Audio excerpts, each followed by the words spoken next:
Qualcuno l'ha già ribattezzata la grande abbuffata. No, nessuna cena in programma, piuttosto una vera e propria indigestione di pallone. È lo scenario che si prospetta per i prossimi 3 mesi, quando i club di Serie A torneranno a calcare i campi del paese. 127 gare per l'esattezza, quelle che mancano alla fine del campionato, che saranno spalmate in programma dal 20 giugno fino al 2 di agosto.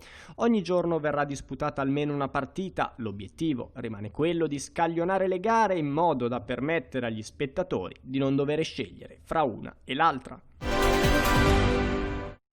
La Juventus si prepara a un mercato all'insegna del risparmio, in cui l'intenzione è di investire solo in caso di cessioni. Vedi l'eventuale partenza di Miralem Pjanic, corteggiato dal Barcellona. Una mano alla società bianconera la dà il suo allenatore Maurizio Sarri, che consiglia un acquisto a parametro zero.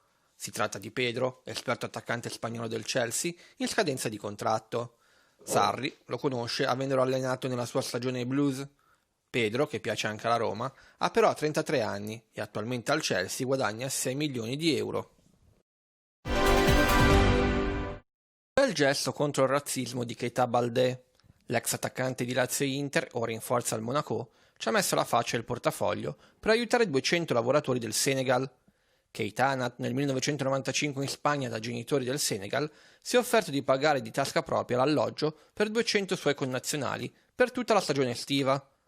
Attualmente i lavoratori stagionali arrivati a Lleida in Catalogna, dal Senegal per la raccolta della frutta, sono costretti a dormire per strada.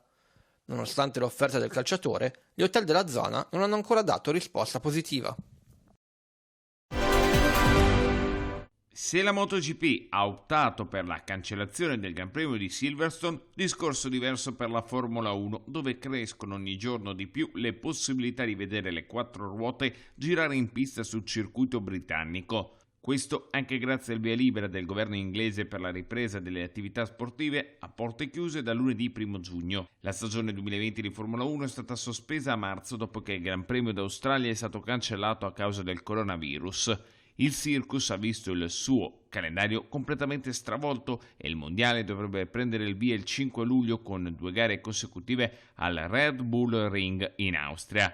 Silverstone, che inizialmente avrebbe potuto ospitare anche lui 2 gare, dovrebbe svolgersi ad agosto. La F1 dovrebbe annunciare il calendario delle gare nei prossimi giorni. Le stime parlano di un numero che varia tra i 15 e i 18 Gran Premi tra Europa, Asia e il continente americano. I GP di Francia, Monte Carlo, Australia e Olanda sono già stati cancellati.